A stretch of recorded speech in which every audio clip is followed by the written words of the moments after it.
BF Resort Las Piñas City.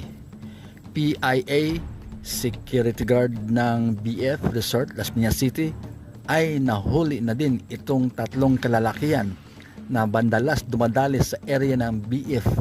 Ayon sa CCTV footage, itong tatlo na ito ay madalas nilang nakikita sa CCTV, at ngayong araw na ito nahuli na po ang mga ito, ang madalas bumabasag ng kotse, nanloloob at sumasalisi.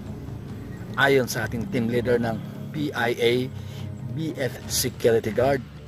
Yan naman, simula mag-assume kami sa umaga at ilang araw na rin kasing minomonitor namin yan. So nakahanda kami na igugol yung maghapon namin para hulihin yung mga ganyang gumagawa ng kalokohan dyan sa area na yan, sa may BF Drive.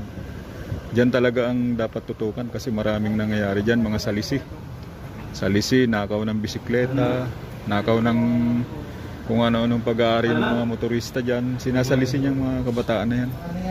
So isa yan sa tinututukan ng tropa namin, mga security. Sa ngayon, may nahuli kami 3 at patuloy pa kaming merong minamanmanan sa lugar na yan. Kasi talagang laganap ang report sa amin tungkol dyan sa area na yan.